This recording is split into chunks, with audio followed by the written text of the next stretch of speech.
La leyenda negra, tejida por holandeses, franceses, italianos e ingleses. Y esa leyenda negra antiespañola tiene varios componentes. El componente político, el componente religioso, el componente judío. Y veremos otros componentes. El componente político porque España se constituyó en el hegemón de Europa. Dominio absoluto, militar y político sobre Europa, entre otras cosas porque Carlos I de España tenía el gran proyecto de unificar Europa, que es lo que estamos viendo hoy. Ese proyecto nace en el siglo XVI con Carlos I de España, que es la unificación política de Europa. Y ahora se viene a cumplir. Por supuesto, el odio también nace de las guerras contra Francia, contra Italia, contra Clemente VIII, como ya lo mencioné, contra la Liga de Esmacalda, que estaba compuesta por príncipes protestantes. Por el racismo europeo. ¿Por qué por el racismo europeo? Porque es que Isabel, la católica, en una orden real, permite que los españoles se casen con indias y con negras. Porque dice, son vasallos con iguales derechos de España. Dice la pragmática. Por supuesto, eso fue recibida por las otras potencias como una transgresión de marca mayor para la pureza racial del resto de Europa. La rebelión holandesa. Es que la rebelión holandesa, señores, ahora veremos, dura 80 años. Es una guerra permanente. El de sangre de España y del tesoro americano en Europa. Es el Vietnam español. Una guerra de 80 años. Una guerra absolutamente feroz. Porque cuando, por ejemplo, el hijo del duque de Alba, don Fradrique Álvarez de Toledo, le informa a su padre que lleva un año sitiando una ciudad holandesa y le dice que va a levantar el sitio porque no puede tomársela y porque los enemigos vienen detrás para arrollarlo, está ante los muros de la ciudad. Y el enemigo se aproxima y le dice, voy a levantar el sitio. Y su padre, el duque de Alba, terror de los holandeses, le contesta, si levantas el sitio no te tendré por hijo. Si lo llegaras a levantar, iré yo a combatir, y si muero en la batalla, vendrá tu madre de España a continuar la guerra. Ese era el ánimo que traían los españoles desde la conquista de Granada y por el cual se vuelcan sobre el resto del mundo. La guerra contra los moros dura 800 años. Se dice muy rápido, señores, pero son 800 años de desangre. Y 300 más en el resto de Europa. Son 1100 años de guerra.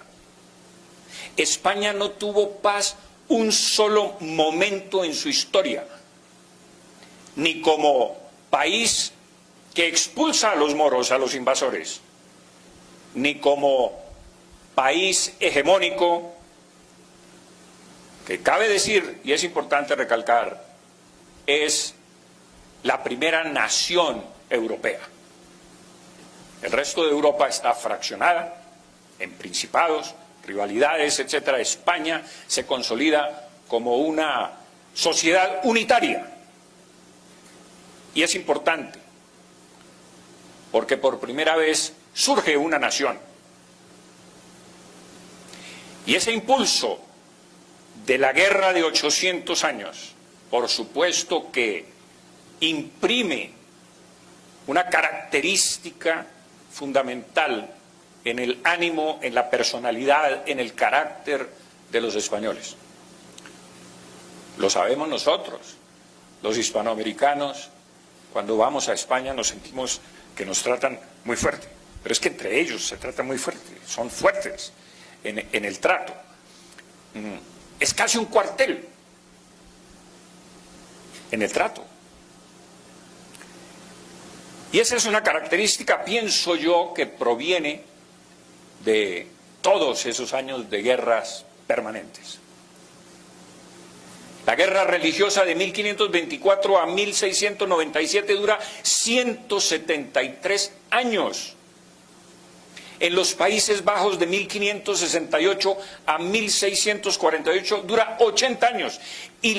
Y tiene una guerra simultánea con Austria, Bohemia, Francia, Dinamarca y Suecia que dura 30 años simultánea con la guerra de los 80 años.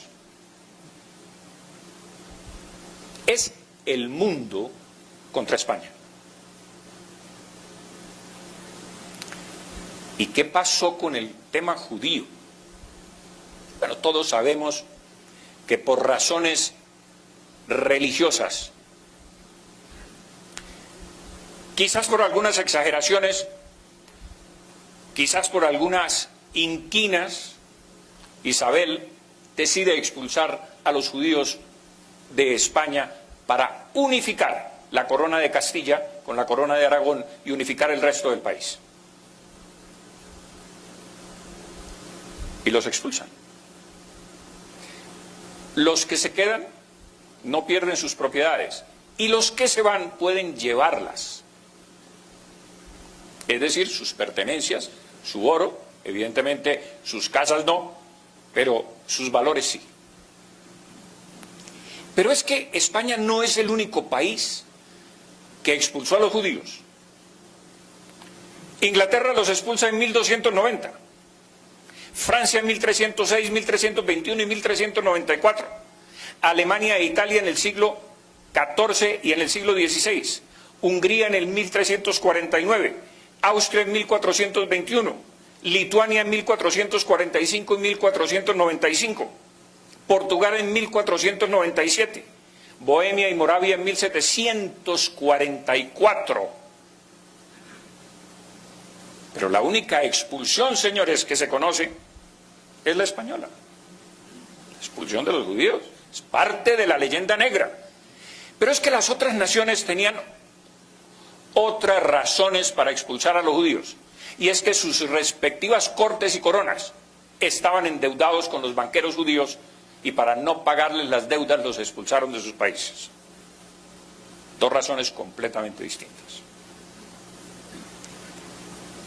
El tema indígena, que parte de Bartolomé de las Casas, un fraile que observó, por supuesto, algunos abusos de los conquistadores españoles. Pero esa no era una política de la corona, y además era seriamente castigada. Y esos abusos no podían generalizarse, como no se puede generalizar hoy en día que los supuestos paramilitares que actúan en Venezuela tengan que pagar por ellos los colombianos expulsándolos a todos.